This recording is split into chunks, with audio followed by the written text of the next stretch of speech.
He said, pray as you see me pray. Utter these words that you hear me say.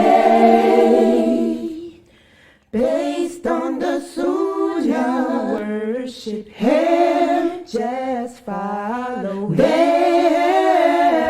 Assalamu alaikum. New class coming to you every Monday and Wednesdays, taught by Ustad Layla Nashiba, the fiqh of prayer. Every Monday and Wednesday, 9:30 p.m. Eastern. Inshallah, we'll see you there. Streaming on all major platforms. Channel Sunnahfollowers. Alhamdulillah, wa salat, wa salam ala wa rasulullah. I'd like to welcome everybody to our series on how to pray from A to Z. How to pray from A to Z. Trying to make it rhyme. A to Z. And I hope every Muslim listening to me understands that prayer is an action of worship. What does that mean? Being that it's an act of worship, that means it must be done the way Allah legislated. In order for Allah to accept any of our good deeds, number one, you have to have the intention of doing that deed strictly for His sake, not for any other reason, but for Him. Not for to please Him and someone else. What am I talking about? A lot of sisters will say, oh, I cover my face. I do it to please my husband. Don't ever say that. Why are you covering your face to please your husband? Allah says any deeds that we do, they should be done for Him alone. He said anyone who does a deed to please Him and someone else, he's not in need of it. You sisters get that? Don't ever say you doing a good deed to please someone or something other than Allah, because you're just wasting your time. That thing that you pleasing has become your God. And we love our husbands, but we don't make them our God over us. Do you women understand that? You do to please Allah. If it ain't for Allah, then it ain't nothing. It's a waste of time. And if we start doing things to please Allah and Him alone, we do it correctly. We do it right. We wouldn't feel like it's oppressive. Maybe that's why a lot of you sisters feel oppressed when it comes to making salat, for example. A lot of the new converts ask me, they say, Sister Layla, I find praying a hardship. I said, what do you mean? Is too much for you? No, my husband told me that he could never be married to a woman who doesn't believe in Allah and who doesn't pray her prayers every day. So it's just hard. I mean, I pray them, but it's hard. I said, then maybe you should stop praying for the sake of your husband. What do you mean by that, Sister Layla? What I mean is maybe you shouldn't pray because your husband told you that he would never stay married to a woman that doesn't pray. So that means you're doing it just to keep your husband. Maybe you need to change your way of thinking. I tell them prayer is an obligation between you and Allah, not you and your husband. The reason why you pray every day is because Allah commanded you to do it. Allah tells us that prayer is what keeps us connected to Him. So you pray because you want to stay connected to Allah, because life is filled with many ups and downs. Life is filled with many trials. You want to be connected to Allah. You want to be able to raise your hands and say, oh Allah, help me. If you're not praying those 5 prayers every day, He's not going to help you. So maybe you should make those prayers not because your husband said, but instead you should make your prayers because Allah said that if you want to stay connected to him, pray 5 times a day. When I told the sister that, you know what she said? She said, SubhanAllah, I feel better already. She said, why didn't I think of that? So that's the thing, guys. And she in here laughing now. She said, why did I? Yeah, you sure did. Exactly. You know, when we do the deeds we do for the sake of Allah, it's a feeling unlike any other. You don't feel threatened. You don't feel like I'm just doing it just to do it. No, it has a purpose. Now, do y'all understand that hadith? You new shahadas and old ones too. If you want Allah to accept your deed, it has to be done solely to please him, not to please him and your husband, not to please him and your mother, not to please him and take and out of the equation. You will find yourself more at peace doing it. That makes sense. So we've been speaking about how to pray, and we've been covering the basics. We talked about how the prayer consists of actions that are obligations or pillars. And what do I mean by the pillars of the prayer? Who can tell me, what does that mean? When I say certain actions of the prayer are pillars, what am I saying? It means that if you don't do those actions, your prayers will not be accepted. MashaAllah, exactly. It means that I have to perform these things. That if I don't perform these things, and I forgot, hold on, I forgot, make sure that he didn't come in here.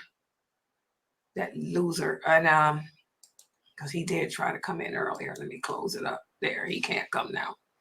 Okay, exactly. It means that if you don't perform whatever the action is, it means that Allah is not going to accept it. Does everybody understand that?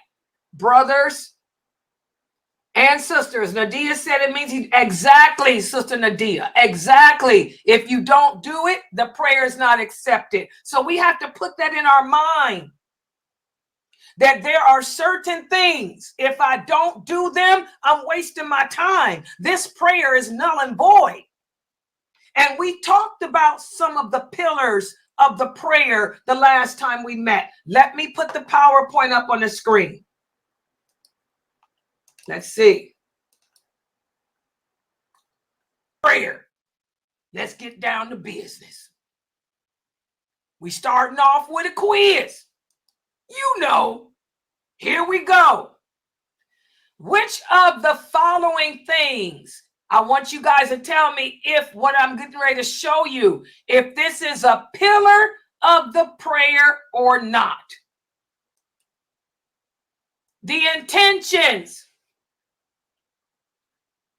Are the intentions a pillar of the prayer or not? What do you guys think? Yes. Yes, it's a pillar. Yes. Does everybody agree? What about you people out there in TV land? Yes, we agree. Everybody agrees? Okay, mashallah. Yes, the intentions are a pillar. So that means if you don't have the intention to pray, that prayer is not accepted. So when we talk about the intentions, is there a certain supplication that we make? And if it is, what is the supplication? Is there a certain supplication that we say when it's time to pray? And if so, what is it? It's no supplication, just by the point of you getting up and doing that action is your intention in itself. Do you guys agree with that answer? She said there is no certain supplication. Y'all agree with that? Yes. Yes. People on YouTube. I got new shahadas in here. What's y'all's answers?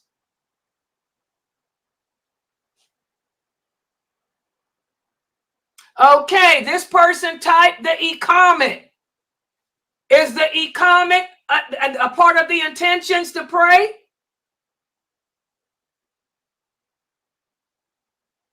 What do you guys think? What is the e-comment? Can anybody tell me what's the e-comment for? The comment is the second part. It's just basically to rile the people up. So prayer is about to start. Everybody, let's get started. But Exactly. I don't think that's the intention. No, exactly. The e-comment, sister, is the call to prayer. That's a call to prayer. That's letting the people know that we're getting ready to pray right now. Okay, that's not the intention. But the simple fact that you heard the e-comment and you're going to make wudu, or you're walking to perform the prayer, that's your intention.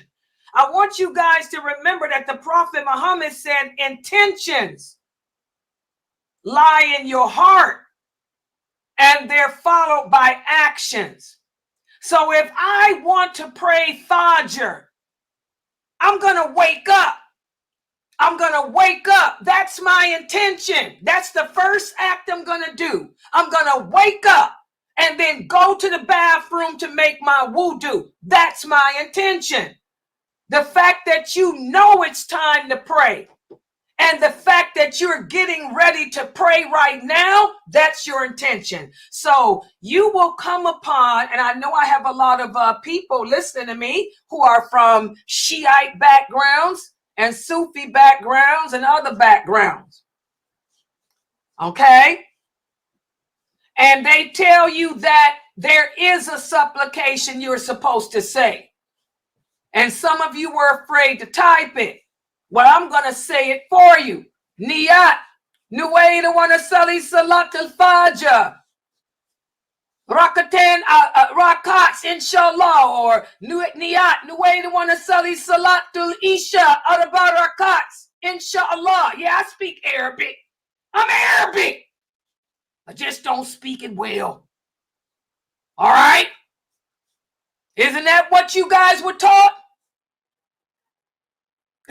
Uh-huh. And you guys are Arabs. Y'all see, just because a person is Arabic doesn't mean that they are upon Siratul Mustaqim. Thank you. These are my linked brothers and sisters on LinkedIn. Yes, they say that, but that's innovation. We don't say niyat in the way to want to study salatul asr arba rakats, inshallah. We don't do that. The intentions are not uttered out loud. They are not uttered out loud. They're actions. Now, I knew I'd get y'all's attentions out of LinkedIn. My Arabia brothers and sisters there. Oh, yeah. Layla can do a little Arabic. Just don't like it. Yeah. Yeah, that's bid'ah. Exactly, bro. That's bid'ah. Where you live at?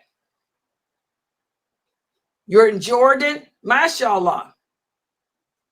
Kind of late there, or early there, one of them. Well, thank you for joining. You're in Jordan. You're Jordanian. Jordanian Palestinian. Okay, mashallah. That's bid'ah. So that goes to show, guys, Arabs innovate too. You know, they don't know everything either. So intentions are actions, guys. There's nothing to recite, nothing to do. The fact that you getting up, getting ready to go pray, that's your intention. All right, what about this? Yeah, we ain't doing none of that either, Aki. Ain't none of that age, sex, location. Learn the deen. Ain't about age, sex, location. What about this? Takbir. Is the opening takbir a pillar of the prayer? Yes. Yes. What do y'all think on Facebook, LinkedIn, Twitch, Twitter? By the way, Twitch, I haven't forgotten you guys. I got y'all here too. This is Twitch. Go ahead. What do y'all think? Is that innovation? I mean, is that the pillar of the prayer? No. Some people say yes. Some people say no. Okay, it is a pillar. Who can give me the dalil or the evidence that the takbir, the first takbir, is a pillar of the prayer? Since we got different answers here. Some of the people on Twitch said yes, some said no. Anybody got any dalil? Remember, Islam is based on dalil. And I want you young brothers to pay attention. Somebody at the masajid, you go to the mosque, and the imam tells you that you have to do something a certain way, that your prayer is not accepted because you didn't do the takbir, the first takbir. He should be able to give you the evidence if that's true. Anybody got any evidence? Why y'all quiet in Zoom? Get on that mic. Y'all should know. One of the companions was praying with the Prophet Muhammad sallallahu alaihi wasallam, and he's seen him raise his hands and say, Allahu Akbar. And what happened? No, so that's the beginning of, that's the evidence that's the beginning of the opening of the prayer. He's seen the Prophet Muhammad raise his hands and say, Allahu Akbar. That's the. So what did the companion say? Exactly. I mean, you got the hadith, but you didn't give us the answer. You just said somebody stood and raised their hands. No, you hear me? Yeah, now say it again. Say it again. Okay. Okay. I said one of the companions was praying next to the Prophet, and he said he will raise his hand and he will say Allahu Akbar. And you finish it. Put the answer on at the end. And what did the prophet say? Brother Marar finished it. Oh, pray as you see me pray. I'm sorry. Yes, and no, the prophet said, and Brother Marar put it here. And after the prophet did that, the prophet said the takbir is what opens or starts the prayer. Exactly. I just saw him say Allahu Akbar. And he said, I saw the prophet raise his hands and say Allahu Akbar. And when the prayer was over, the Prophet sallallahu alaihi wasallam told me, he said, the prayer begins with the opening takbir, and the prayer ends with what?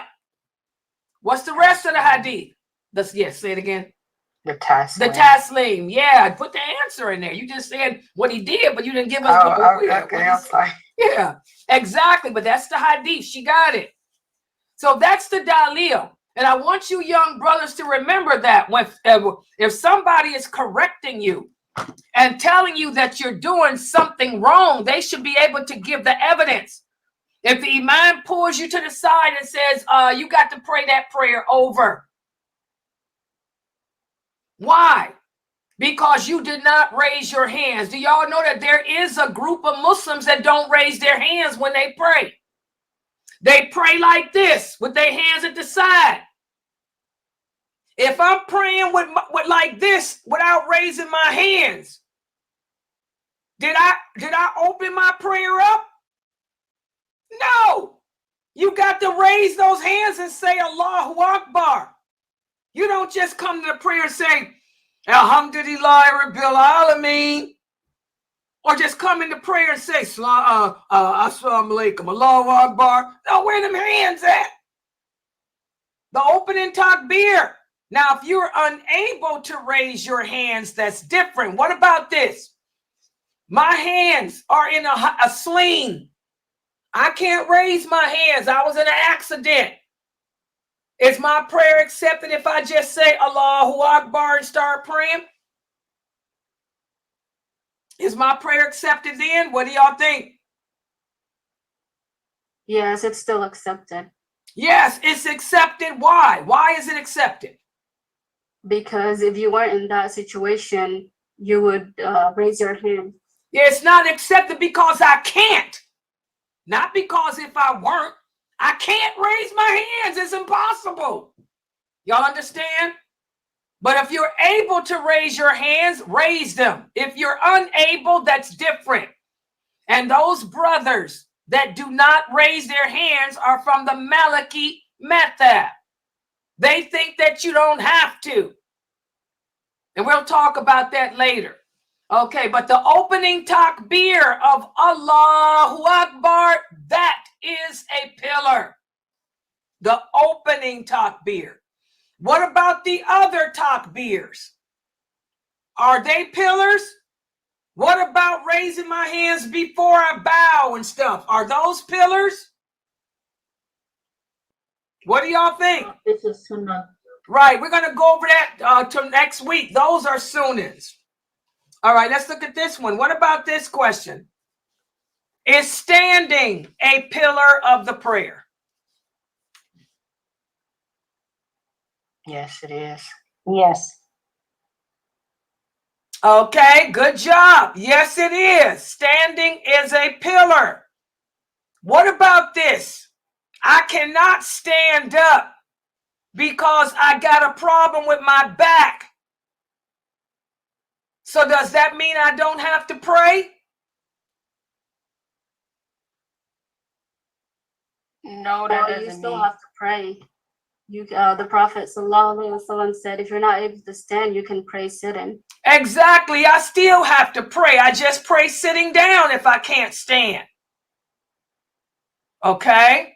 But standing is a pillar of the prayer. So all three of these things are pillars of the prayer. What about this question? When reciting the Fatiha, the Bismillah only has to be recited in the first rakat. Is that statement true or is that statement false? When reciting go ahead. That statement's false. Okay, y'all agree with her answer? Yes. Yes. Yes. You have to recite the Bismillah in every rakat. Why? Can anybody tell me why? Why is it that I have to recite Bismillah in every Because it's a rakat? part of the Fatiha. MashaAllah. Good job, Layla. Exactly. Because it is a part of the Fatiha. And we talked about that. Some Muslims think that it's not a part of the Fatiha. That's not correct. It is part of the Fatiha. That surah begins with Bismillah. So whoever tells you it's not a part of Fatiha, where they get that from? Okay, so it should be recited in every rakat. What about this? Is the Fatiha a pillar of the prayer? Yes, it is. Yes. Good job. The Fatiha is a pillar of the prayer. What does that mean? You have to recite the Fatiha in every rakat. If you do not recite the Fatiha, your prayer is not accepted. Y'all understand that? And I'm talking the entire Fatiha. And the entire Fatiha it begins with Bismillah. So now we're going to go into other pillars of the prayer. Not only is the standing a pillar of the prayer, but the bowing, it's called a ruku'. Ruku'. Not only is standing a pillar of the prayer, but a ruku' is too. And look at this picture. This is a picture of a man bowing. This is the way we bow. Y'all see how he's doing that? And what's the dalil, or what is the evidence? Let me make this larger so I can see. I told you I was going to have a hard time seeing because the print is not the type of print I like to use. But I had to use it. I make me real small. Allah says in the Quran, in the interpretation of the meaning, "O you who believe, bow down and prostrate yourselves. So that's the dalil that bowing and prostrating too. Both of them are pillars of the prayer. And how do we bow?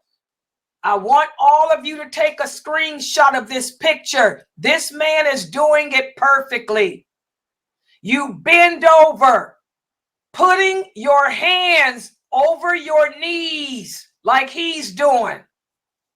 And you remain in that position until you are relaxed. In another hadith, the Prophet sallallahu alaihi wasallam said, bow until you attain calmness or relaxation. This is the perfect picture of how the bowing is performed.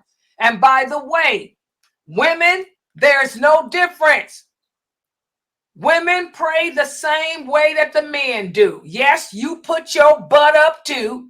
Our derriere ain't important. You bowed over just like that. That's why you women shouldn't be praying in the streets. This is why a woman is forbidden from praying in the streets like y'all did. What's that dumb stuff they do for Itikaf and the Ramadan? Praying in Times Square and all that dumb stuff. You women ain't got no business participating in that or being a part of that garbage. First of all, prayers at the mosque, not in the street. And number two, you women are forbidden in Islam from making a public spectacle of yourself. And when you bending over in the street and people taking pictures of your big derrieres, and how many of you got real ones? That's another topic. I keep telling you, sisters, because I understand, oh yeah, that a lot of you women getting that stuff done. I want you to know, righteous women are for righteous men. Irrighteous women are for irrighteous men. We ain't stupid. If your behinds are that big, that means you ain't cleaning them. So y'all better stop all that Botox in your butts. Oh yeah, sisters. Botox in it. You can't clean it. Ain't no righteous man gonna want no woman looking like that. Bend over and there's tissue and stuff up there. Ain't nobody crazy. Y'all can fool the bros, but you can't fool Laylo. Hello. All right. So, but this is the way we bend, women and men. The Prophet sallallahu, and by the way, I want to share this hadith. This hadith is narrated by one of the companions. His name is Abu Qatada. Does anybody recognize this name? Can anybody tell me about Abu Qatada? This is a name y'all should be familiar with right now. Abu Qatada. Can anybody remember anything about this name? Does this name sound familiar to anyone? That shows how much y'all pay attention to brother. Is this the one who was clean when he would come to prayer? No. This shows whether or not or how much y'all pay attention to Mukhtar's class. Have y'all ever heard Mukhtar mention this name? Abu Qatada. He just mentioned his name the other day. Y'all don't, this not familiar? See, the sisters in my Zoom room, they never got questions or comments because they never listen. They ain't even here. They out watching TV. Anybody else know who Abu Qatada was? Mukhtar just talked about him in the last class. Y'all don't remember? Remember he talked about the story of Khalid bin Walid. What did Khalid bin Walid do? And somebody questioned him on it. Y'all don't remember that? Mina, Geechee, Layla, Norto. Is that the guy that was that was stealing stuff and Khaled cut his hands off or something like that? A'udhu billahi. Or was that Qatada was the one that was in the war when that prophet, when whatever that man name was. Okay. Musalma. Abu Qatada was the one who questioned Khalid bin Walid. When Khalid bin Walid came upon Malik and his wife Layla, remember when Khalid bin Walid, were y'all here to hear the story of Malik and his wife Layla? Y'all weren't paying attention during his Mukhtar's class at all? Y'all don't know about Malik and Layla, Mina? Yeah, I remember. What about him? That's when he said, okay, Malik was the one who apostated. He was the leader, the chief of a tribe. He had a beautiful wife, Layla. He hooked up with Sajah. But then when he heard that Khalid bin Walid and Abu Bakr were going to town on the apostates, he sent the zakat money to Khalid and claimed to have repented and to be Muslim again. And then when Khalid questioned him, he got arrogant about the prophet, so Khalid killed him. It was Abu Qatada. Abu Qatada was the one that said, Khalid, why did you kill him? When he said that he was back Muslim. Abu Qatada didn't believe Khalid bin Walid. So Abu Qatada was the one that went back to Abu Bakr and reported Khalid to Abu Bakr and Umar. Now do y'all know who he is? Yeah, y'all need to pay attention in these classes because you're learning the history of Islam. And then you're learning about these companions. These are the originals. These are the best of the best. And yes, you're right. Well, who was the other sister? She said that he lost he ended up being killed. Yes. Abu Qatada was killed. He laid in a war in the war, yeah. But I wanted y'all to remember his name was mentioned this weekend. Okay, but that's Abu Qatada. He's one of the best, eminent companion. All right, so this hadith is narrated by Abu Qatada. He says that the Prophet sallallahu alaihi wasallam said the worst people are the thieves who steal part of their prayer. And the Prophet said that they steal part of the prayer by not completing the bowing and not completing the prostrations correctly. They don't straighten their back when they prostrate. They don't straighten their back when they bow. So this is how we do the bowing. Uh-oh, I'm sorry, guys. I'm on the wrong computer. I'm reading off one computer and hit the other one. I'm sorry. Hold on. How did I do that? Wait a minute. Give me a minute, guys. See how I got 4 computers and I get twisted. Let me put this back one. So I'm reading off of this one and screen sharing on the other one. Uh-oh, no. I'm supposed to show y'all. Is this? Oh, wait a minute. I done messed up. I'm sorry, y'all. I really messed up. Let me find the Zoom room. Where's Zoom? Where's the Zoom? Oh, this is Zoom. Okay, here I come. I'm going to fix it. Hold on. God, I can't do that. I can't mix up these mice. This is Zoom. This is Zoom. Okay, here we go. There. So here you can see, guys, if you don't do the bowing properly or correctly, you're going to get half the reward. You're not going to get the full reward of that position. So you want to make sure that you bend over, your hands over your knees like this man is, your back straight. Where should your eyes be?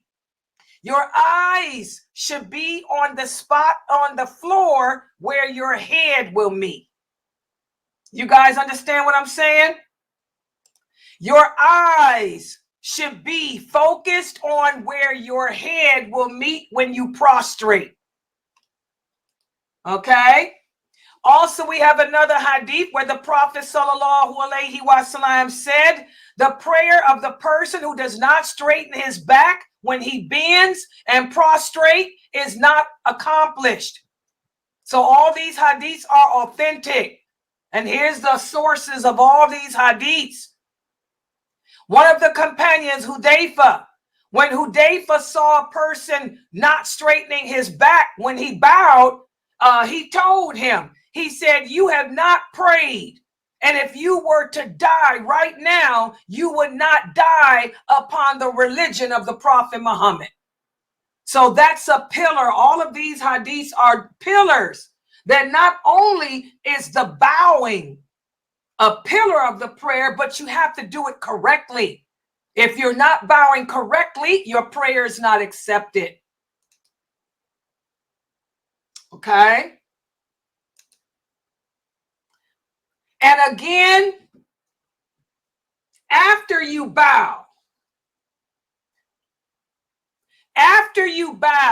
you stand back straight again. As we talked about the last time we met, standing is a pillar of the prayer. And as Abu Humayd told us, the Prophet ﷺ, after the bowing, he would raise his head and stand straight until his back and all the bones in his back return to their places. So after you bow, you're going to stand back up. Wait a minute, this thing done popped up. You're going to stand up straight with your back straight. Also, Aisha, may Allah be pleased with her, says that when the Prophet raised his head from bowing, he would not prostrate.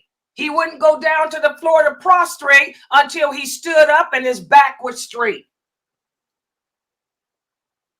And also the Prophet ﷺ said, Allah does not look at the prayer. That means he doesn't accept the prayer of a person who does not stand all the way up after you bow. So when you come up from bowing, you got to stand straight up. And then say, Sami Allahu liman hamidah. Okay? And now we're going to talk about prostrating. As we already quoted in the verse of the Quran, that's the dalil, that prostrating is also a pillar of the prayer.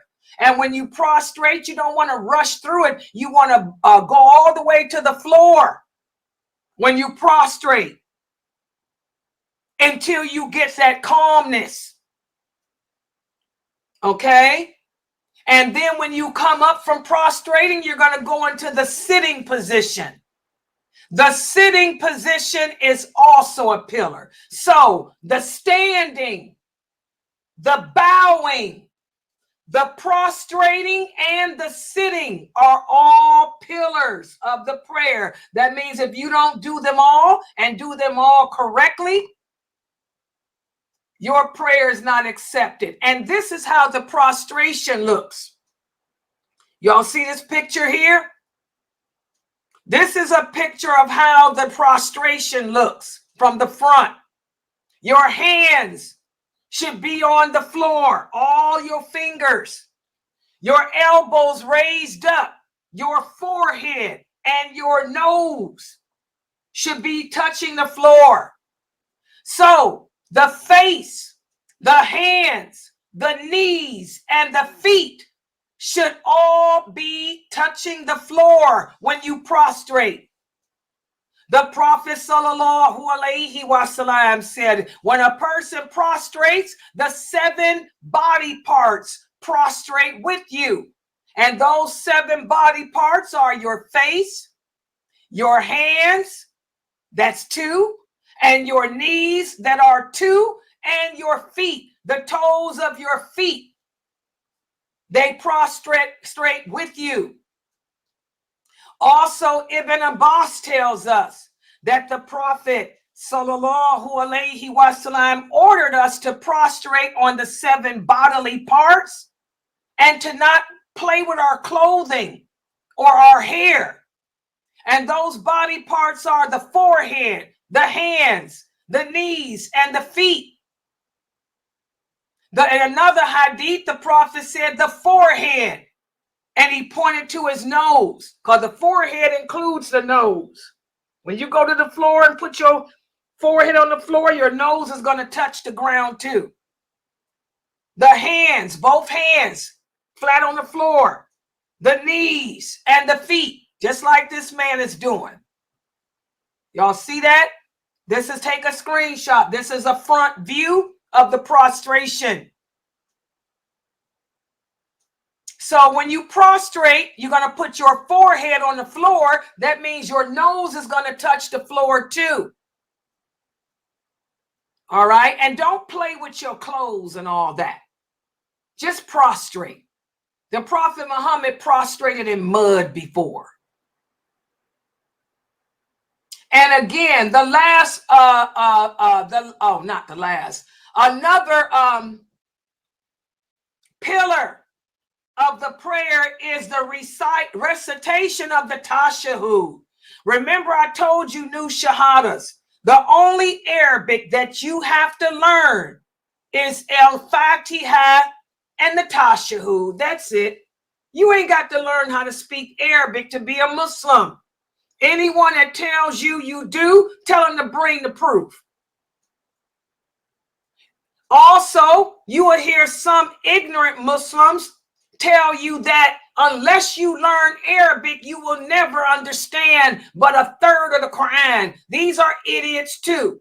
Because with all the Arabic they learned, they don't know that they do not have the authority to make conditions in this religion that Allah didn't pose. So they're ignorant.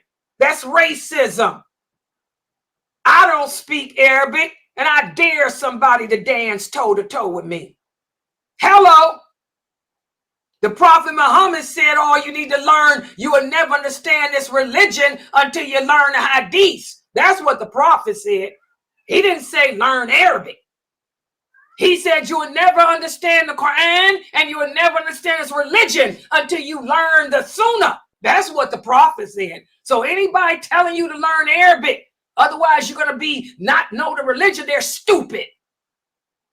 Because not even all the prophets spoke Arabic. Ask him, Moses didn't speak no Arabic. He's one of the best of the best. Abraham didn't speak Arabic either. And he's one of the best of the best. Jesus didn't speak Arabic either. And he's one of the best of the best. So you tell those racist people to go sit down and learn that when Allah created Adam, he gathered dirt from all over the earth. He had the dirt gathered from all over the earth. Red, black, yellow, pink. And you tell them that language comes from Allah. If Allah can understand an ant, tell Solomon, please don't step on me, then I'm pretty sure Allah can understand your English well enough where you can make it to paradise. So don't fall for that Arabic garbage. The only Arabic that any of us has to learn is Al-Fatiha and the Tashahhud. And when it comes to the final sitting, the final sitting of the prayer is a pillar, guys. And the final recitation of the Tashahhud, that second recital, is a pillar. The Prophet sallallahu alaihi wasallam showed us how to sit. He said, when you raise your head from the last prostration and sit for the Tashahhud, you have completed your prayer. And this is a picture of a bunch of sisters praying. Y'all see where their hands are. Again, the hands over the knee, if you can.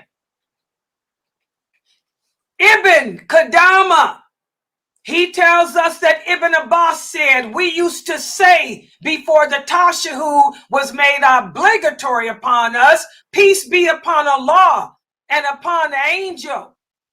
Then the prophet said, do not say peace be upon Allah, but instead say salutations to Allah. And this is the dalil that the tashahud was made obligatory. Okay? So the final tashahud, as Ibn Masud said, when we would sit with the Prophet in the prayer, we used to say, peace be upon Allah before his slaves, and peace be upon so-and-so. And the Prophet said, don't say peace be upon Allah, for Allah is peace. Instead, when you sit, you should say salutations be to Allah, and the prayers and all the good deeds, and peace be upon us. In other words, the tashahud. Okay? So for those of you who are new shahadas, not only do you need to learn the Fatiha, but learn the tashahud. Until you learn the Fatiha, until you learn the tashahud, you say subhanallah, alhamdulillah, la ilaha illallah until you learn them. Okay? And that's just all the dalil for those hadiths, the sources.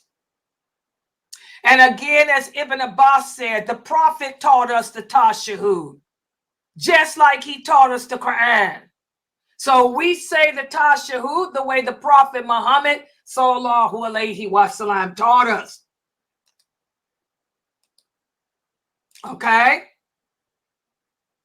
And finally, the last pillar of the prayer. So the intentions, the opening takbir, the Fatiha, the standing, the bowing, the prostrating, the sitting, the final tashahud, and the salams. Those are the pillars. When we give salams at the end of our prayer, that first salam that we give to the right, that closes the prayer. The Prophet sallallahu alaihi wasallam said the key to prayer is purity. You enter into it with the opening takbir, and you leave it with that first salam over the right shoulder. Okay, these are all the sources. Ibn Saud said that his father said, I saw the Prophet making the salam on his right side and on his left side. So the Prophet would do the salams on the right and the left. Then we have this hadith where Wa'il ibn Hajar, he said, I prayed with the Prophet of Allah. He would make the salam on his right by saying, peace be upon you and the mercy of Allah. He just did it to the right. That's a sunnah. Okay, but it closes the prayer. So it's preferred for us to give salams to the right and to the left. But if the imam just gives one salam to the right, this is acceptable. That closes the prayer. That first salam closes the prayer. Does everybody understand? So those are the pillars. What does that mean? That means if we do not perform these positions or these actions, our prayer is not accepted. And what are the pillars? Number one, you have to have the intention to pray. Number two, you have to raise your hands and say Allahu Akbar. That opens your prayer. Number three, the Fatiha must be recited in every rakat. Number four, the standing is a pillar. Number five, the bowing, and make sure your hands are over the knees and your back is straight. That's a pillar. Number six, the prostrating is a pillar. Okay? Number seven, the sitting is a pillar. Number eight, the final tashahud is a pillar. And number nine, giving salams, that is a pillar. That closes the prayer. Okay, are there any questions about any of this?